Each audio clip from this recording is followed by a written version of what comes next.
बिस्मिल्लाहिर्रहमानिर्रहीम, अस्सलाम वालेकुम। नाज़रीन, गुज़श्ता वीडियो में हमने अमराज़ मैदा और इसमें इस्तेमाल होने वाली होम्योपैथिक दवा नेक्सवामिका की बात की और आज की वीडियो में हम मैदा की कुछ और मेडिसिन के जिक्र करेंगे, इसलिए वीडियो को आखिर तक लाजमन देखिए और चैनल को सब्सक्राइब नहीं किया तो चैनल को सब्सक्राइब कर दीजिए। मैं लाता रहूँगा आपके लिए ऐसी ही बेनिफिशियल वीडियोज़, क्योंकि मैं हूँ आप सबका डॉक्टर मोहम्मद असलम फ़हीम। तो आइए शुरू करते हैं।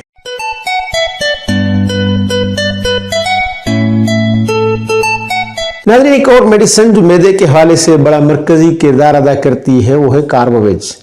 इस दवा की ख़ास इलामत जो है वो है बदहज़मी, और बदहज़मी भी ऐसी कि इतनी ज़्यादा बदबूदार, डिकार भी इसका जो आता है वो बदबूदार होता है, और अगर हवा एनस से खारिज होती है तो भी इंतहाई बदबूदार होती है। यहाँ तक कि इतनी बदबूदार होती है कि किसी महफिल में बैठे हुए इसको बहुत शर्मिंदगी होने लगती है। यहाँ तक कि कार्बावेज के मरीज़ की हवा अगर खारिज हो जाती है तो जो पूरी महफिल है वो एक दफ़ा नाक पर कपड़ा रख लेती है। इस जगह से कहीं और जाके बैठ जाने को दिल करता है, बल्कि ऐसा है कि अगर मरीज़ खुद अकेला बैठा है तो उसकी हवा खारिज हो जाए तो वो भी नहीं चाहता कि वहाँ पर बैठे और उठकर कहीं और चला जाना चाहता है। तो ऐसे में कार्बावेज ऐसे पेशेंट्स के लिए बहुत अच्छी मेडिसिन है। इस दवा का इस्तेमाल बदबूदार हवा के अखराज, खा वो डिकार की सूरत में हो या वो एनस से खारिज होने वाली बदबूदार हवा हो, इन दोनों के लिए बहुत अच्छा काम करता है। नाज़रीन, कार्बावेज में ग़ज़ा के बाद मैदा भरा हुआ महसूस होता है और मैदे में ऐसे लगता है जैसे आग लगी हो, क्योंकि ये हवा इसके दबाव मैदे की तरफ होता है, इसलिए इसको ऐसे लगता है कि जैसा मेरा सांस घुट रहा है, मेरा सांस घुटा जा रहा है, अगर मैं डिकार नहीं लूँगा तो मैं मर जाऊँगा।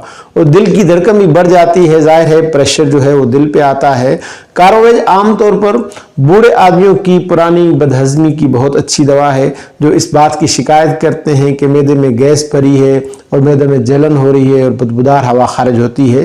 तो ऐसी सूरत में कार्बावेज बहुत अच्छा काम करती है। लेकिन इसके अलावा आमतौर पर कुछ ऐसे लोग होते हैं जिनकी किसी बीमारी की वजह से या किसी और वजह से, किसी हादसे या ऑपरेशन के बाद खून के बह जाने की वजह से, यानी उनकी रतूबात जिस्मानिया जब उनके जिस्म से बहुत ज़्यादा खारिज हो जाती हैं तो इसके बाद उनका मैदा कमज़ोर हो जाता है।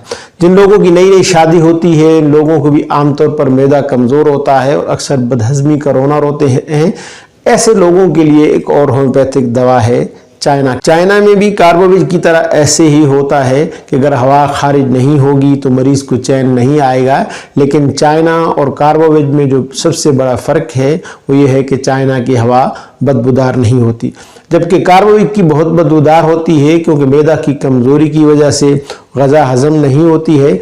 आमतौर पर चाइना का जो मरीज़ होता है इसके स्टूल में अनडाइजेस्टेड ग़ज़ा खारिज होती है, यानी मरीज़ जैसी ही कोई ग़ज़ा खाता है उसी तरह बगैर हज़म हुए उसके स्टूल के साथ खारिज हो जाती है। चाइना का मरीज़ चूँकि कमज़ोर होता है इसलिए अक्सर इसके कानों में शाएं शाएं की आवाज़ें आती रहती हैं। जब इस तरह की इलावात हों, यानी रात के मोशन हो, खाना खाने के बाद मोशन आ जाते हों, जब पेट फूला हुआ हो, इसमें गैस है और जब गैस खारिज होती है तो बदबूदार नहीं होती है, तो ये सारी इलामात तलब करती हैं चाइना को। तो ऐसे मरीज़ों को चाइना दी जाए तो बहुत अच्छा काम करती है। एक और मेडिसिन जो मैदे के हवाले से बहुत अच्छी दवा है लाइकोपोडियम।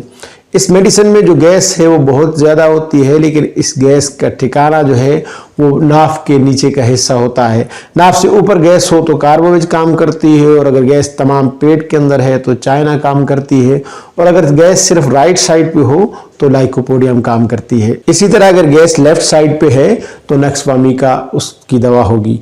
लेकिन लिहाजा जो लाइकोपोडियम है ये आमतौर पर नाफ के नीचे जो बोझ होता है, दर्द होता है, गैस जमा होती है, इसकी बहुत अच्छी दवा है।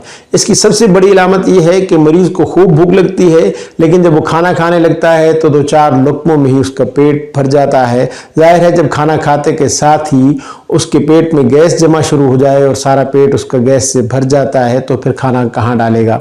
इसलिए जो ही वो खाना खाता है थोड़ा सा खाने के बाद वो सैर हो जाता है, इसका जी भर जाता है, वो खाना छोड़ देता है और मरीज़ को अपनी हालत पे अफसोस होने लगता है, वो अजीब सा महसूस करता है इसने इतनी मेहनत से खाना पकवाया है या खाने का इंतज़ाम किया है, और या इतने दूर चल के किसी होटल में खाना खाने आया है और खाना खाने बैठा ही है और अभी 2 लुक़्मे खाए हैं तो उसका पेट भर गया है। लेकिन नाज़रीन बाज़ मेडिसिन ऐसी भी हैं कि जिनके मरीज़ को सिर्फ खाना खाते वक्त या खाने के फ़ौरन बाद ही आराम महसूस होता है, उनके मैदे को सुकून होता है। ऐसी ही एक दवा है एनाकार्डियम। इस दवा के बारे में इंशाल्लाह हम किसी नेक्स्ट वीडियो में तफसीलन बात करेंगे, लेकिन आज हम बात कर रहे हैं लाइकोपोडियम से मुताल्लिक। तो खाना खाने के बाद पेट में गैस भर जाती है और मरीज़ बहुत बेचैनी महसूस करता है। और इसी तरह से नेक्स्ट वमीका में होता है कि खाना खाने के बाद जो है वो मैदे की तकलीफ बढ़ जाती हैं, जबकि लाइकोपोडियम में खाना खाने के साथ ही तकलीफ में शिद्दत आने लगती है। इसी लाइकोपोडियम में ख़ास तौर पर मिठाइयाँ खाने की बहुत ज़्यादा ख्वाहिश होती है और ये इलामत एक और दवा अर्जेंटम नाइट्रिकम में भी पाई जाती है। लेकिन अर्जेंटम नाइट्रिकम में तो मुसलसल मीठी चीज़ें खाते रहने से पेट ख़राब होता है, लेकिन लाइकोपोडियम में थोड़ी सी मिठाई खा ली, थोड़ा सा मीठा खा लिया तो उसका पेट खराब हो जाता है। इसलिए नाज़रीन आपके मैदे के लिए एक सही दवा का इंतखाब एक होम्योपैथिक डॉक्टर ही अपने तजर्बे और अपने इल्म की बुनियाद पर कर सकता है। इसलिए कोई भी दवा इस्तेमाल करने से पहले अपने करीबी होम्योपैथिक मुआलिज से मशवरा कीजिए या फिर हमें व्हाट्सएप कीजिए, कॉल कीजिए या फिर बिलमुशाफा मुलाकात के लिए तशरीफ़ लाइए। इसलिए कि हमें ये एजाज़ हासिल है कि अवान होम्योपैथिक क्लिनिक गुज़श्ता 47 बरसों से होम्योपैथिक तरीक़ा इलाज के ज़रिए दुखी इंसानियत की खिदमत में मसरूफ़ अमल है। उम्मीद है आइंदा वीडियोज़ की तरह आज की वीडियो भी आपको पसंद आई होगी। ऐसी ही वीडियोज़ के लिए जुड़े रहिए मेरे साथ। अपना और अपने प्यारों का बहुत ज़्यादा ख्याल रखिए। मिलते हैं बहुत जल्द किसी नई वीडियो के साथ। तब तक के लिए इजाज़त दीजिए। अल्लाह हाफिज़।